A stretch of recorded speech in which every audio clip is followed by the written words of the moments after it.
Once upon a time there was an old enchanter who taught magic and enchantment to the younger fairies. Year after year and morning after morning, he was to be found at his schoolroom in the fairies' college, standing between his desk and a blackboard, now writing down the spell for turning noses into turnips, now changing sunflower seeds into pearls before the very eyes of his pupils. The old enchanter liked this life of quiet and study, and doubtless would have been teaching in Fairyland to this very day, had he not been so unfortunate as to quarrel with the terrible sorcerer Zidoc, who was then Lord High Chancellor of the Fairies' College. I have forgotten exactly what the quarrel was about, but I think that it had to do with the best spell for causing castles to fall to pieces in an instant.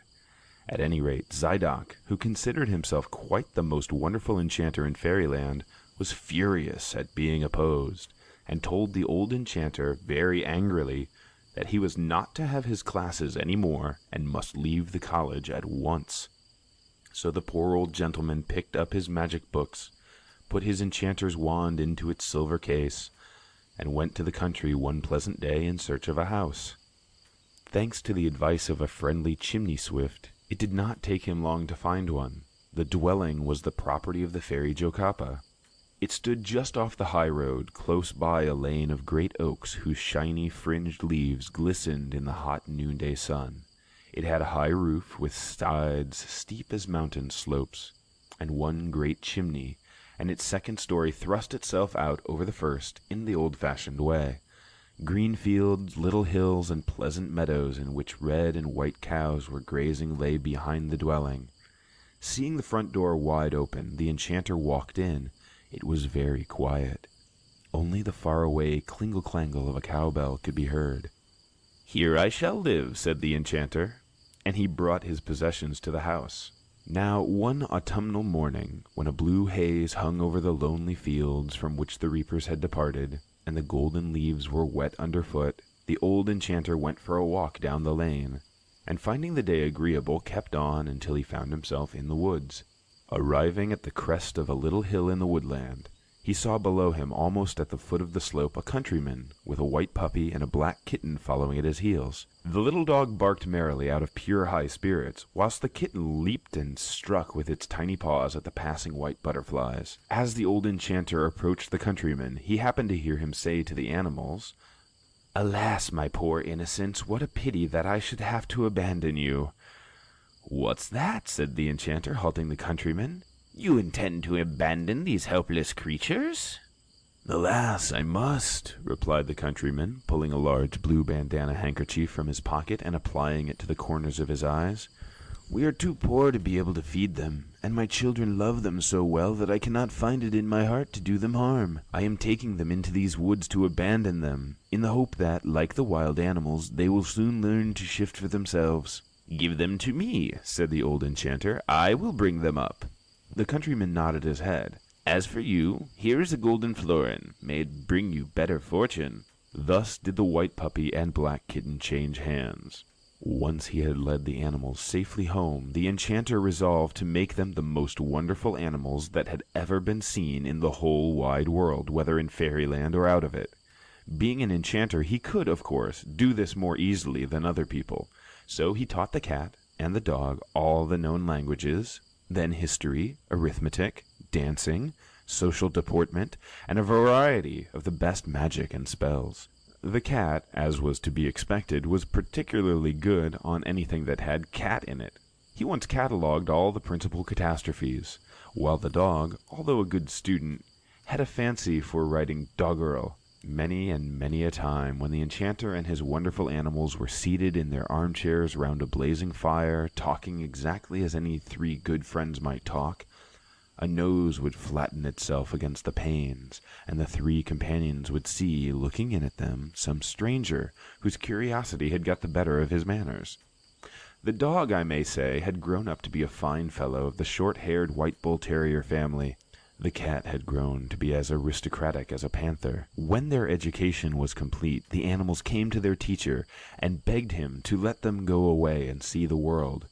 For a long time, the enchanter, who loved his charges very much indeed, resisted their request, but as they continued to press him, he came at length to yield. Calling them before him, he said to them, "Well, dear pupils, if you must go, you must go. I owe the fairy Jocapa 12 months' rent for this house. She is now living with her nephew, the king of the land of the runaway rivers. You will take 12 golden florins to her. Your route will take you all over the kingdoms of the whole wide world." So the white dog, who was the stronger of the two, took the purse with the 12 golden coins, and put it in a large wallet which he wore at his side. And then both the wonderful animals said goodbye. At the corner of the lane they turned again to look for the last time at their dwelling, and saw their old master still waving at them from the little window over the door. Then they fared over the hills and far away. So wise, so well-bred and good-tempered were these wonderful animals, that their journey across the world was a great success from the beginning. Their fame spread from kingdom to kingdom like wildfire. The universities, colleges, and other learned societies fought with each other for the privilege of entertaining these distinguished students. To this very day, the address which the cat made on catapults and cataplasms before the professors of the University of Sagessa is remembered as one of the great events of the time, while the dog's address on dogma before the assembled scholars of the Royal Academy of Fairyland was printed in a special book bound in gold leaf and walpus leather. Both the cat and the dog were awarded countless honorary decorations. And so, little by little, they came to a hilly land in which all the streams raced pell-mell to the sea, and there they knew themselves to be in the kingdom of the runaway rivers. A 3 days' journey brought them to the royal castle. Arriving in the twilight, they were somewhat surprised to find a number of torch-bearers waiting for them in the castle courtyard. With great respect, these attendants conducted the cat and the dog into a little anteroom, and then retired, leaving them alone. A few minutes later, a very old woman, who the animals noticed was stone blind, came to take them before the king. "How strange," whispered the cat in its rather meowy voice. "Very," whispered back the dog in his deeper tone. Having opened one after the other 3 great doors with 3 different iron keys, the old woman, guiding herself by touching the wall with her hand, led the animals into a long, dark corridor. The cat, who could see quite well in the dark, did not mind this, but the dog was not particularly pleased. The echoes of the old woman's boots went rolling along in the hollow darkness. The dog could hear his heart beat, and saw his black companion's eyes glowing like pools of flame. Then, to their mutual relief, the animals saw a point of light appearing far down the passage, and on reaching this they discovered a second blind old woman holding a torch. The first old woman beckoned them to follow this new guide, and disappeared again into the dark corridors by which they had arrived. The second old woman, lifting high the torch, first led her charges through 3 more great doors, all of which she carefully locked behind her. Soon the animals found themselves at the top of a winding stair whose end was lost in darkness. Down this stair they went, turning, ever turning, down and round, till both cat and dog felt dizzily that they must have reached the heart of the earth. Then, little by little, a pinpoint of light began to glow brighter and brighter, and the animals found themselves at the foot of the stairs and opposite a little door. And there, by this door, stood another blind old woman who held a torch and beckoned the animals to follow. 3 more doors they passed, the last one opening on a very narrow, winding passage. In and out they turned, walking one behind the other, for a time that seemed very, very long. Suddenly a narrow door appeared in the winding wall, which opened inward as they drew near, revealing a beautiful round chamber richly furnished and hung with the finest tapestries. Beside the fireplace, in which a wood fire was cheerily burning, sat a gray-haired lady who was no other than the fairy Jocapa, and in the center of the room, reading a great book by the light of many candles, sat a young man, the king. In spite of the enchanter's careful training in manners, the cat and the dog, I'm sorry to say, almost stared for an instant at the king. Small wonder that they did so, for the unfortunate young man lay under a horrid spell, and his face and hands were not pink or white or sun-brown like yours or mine, but bright green like a parrot's wing. "Welcome, O wonderful animals," said the enchanted king. "Your fame has gone before you into every land, and it is said that there is no question you cannot answer. Listen, then, to my story, and help me if you can. You see me before you, hideously changed. Until you entered here, an instant past, no eyes but those of my aunt had beheld my horrible countenance. It was she who caused this enchanted chamber to appear in the heart of the foundations of my castle, and in this chamber I have hidden since that terrible hour when the spell was put upon me. My subjects only know that I am still alive. The Lord Chancellor rules the kingdom in my stead. But hearken to my story. 10 months ago, as I was driving my chariot down a narrow road built along a river bank close to the stream, I encountered a chariot being driven furiously in the opposite direction. The driver of the chariot was a tall, elderly man, wearing a wizard's cap. His face was red as with anger, and evil light gleamed in his small, malicious eyes. In order to let him pass, I turned to one side, as near to the river bank as I dared, but the space was too narrow. Our chariot's locked wheels, and his was overthrown. Turning upon me, a face aflame with hatred, he cried out, "I will teach you what it is to offend the enchanter Zidoc!" And an instant later, the wizard himself, the struggling horses, and the overturned chariot disappeared in a rumble of thunder and a great flash of flame. I turned homeward, never noticing that anything had happened to me. As I chanced to pass a roadside cottage, a little child playing about saw me and ran, screaming for fear, to the door. A little farther on, I stopped to drink of a spring. Judge of my horror when I leaned over the clear pool of water and saw that my face had turned a bright green. I waited till nightfall, stole into the castle unobserved, and sought the aid of my aunt the fairy. You know the rest. Speak, O wonderful dog and wonderful cat, and bid me hope a little. And the poor king hid his bright green face in his hands. "The enchanter Zidoc is an old enemy of our dear master," said the white dog, "and his power as a sorcerer is the greatest in fairyland." "I have tried all my powers against him in vain," said the fairy Jocapa sadly. "But let us not despair," broke in the cat. "Zidoc is now to be found in these dominions. His castle lies on the border of the Silver Hills. The dog and I will go there and see if we can help the king." So the fairy and the unhappy king thanked the wise animals and sent for the blind old woman to lead them back to the upper world. Early next morning the famous pair began the journey to the enchanter's den. The dog's plan was to pretend to be but an everyday stray dog, and to this end he rolled several times in a mud puddle. The cat, too, was to appear as a stray cat, and neglected his fine black coat in order to look the part. Unfortunately for their plan, Zidoc had in his chamber a little enchanted bell, which rang shrilly when danger threatened him. Hearing the bell ring late at night, Zidoc rose from his bed, and hurrying to the turret window saw, by the light of the waning moon, the dog and the cat making their way to the castle through the wood. Rubbing his hands with glee, he determined to let the two animals walk headlong into his power, and then inflict upon them some terrible revenge. The first day the dog went indoors and concealed himself under a sofa, while the cat remained outside. When twilight came, the dog ran out and met the cat in the castle garden.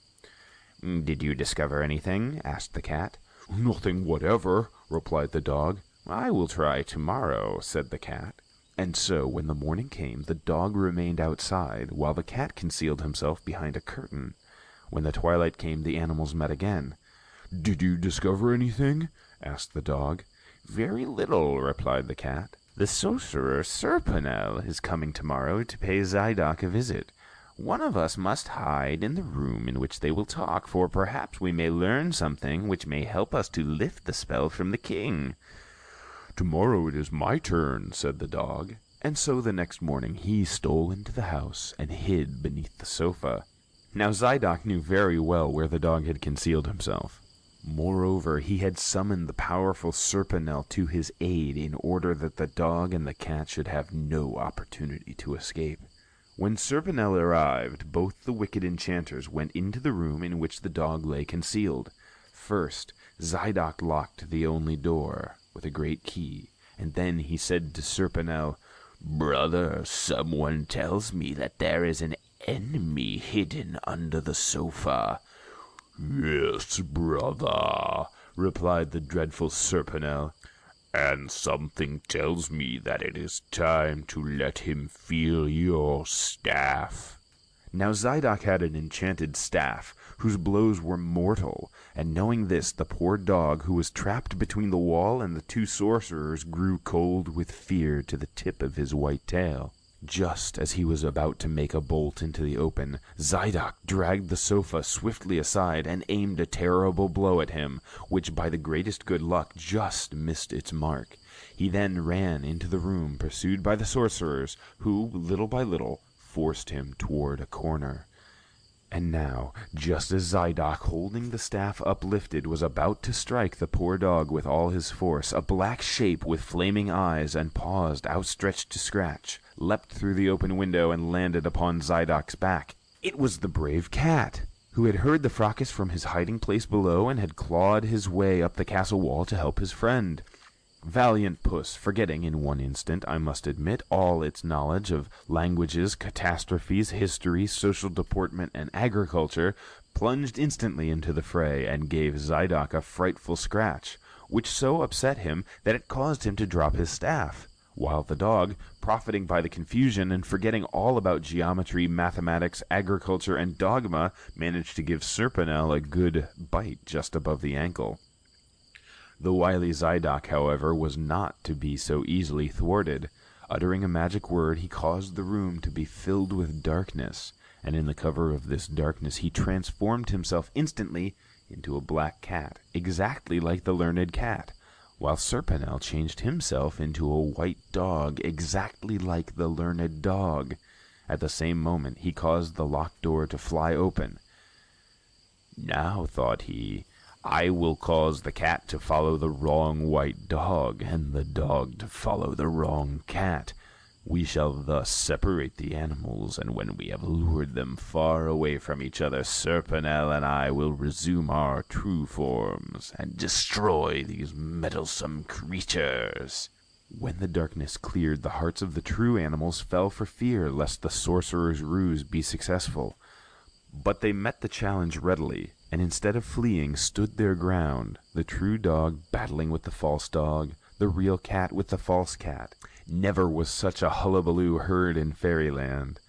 Then, seeing that he was in danger of being badly scratched, Zidoc brought on another darkness.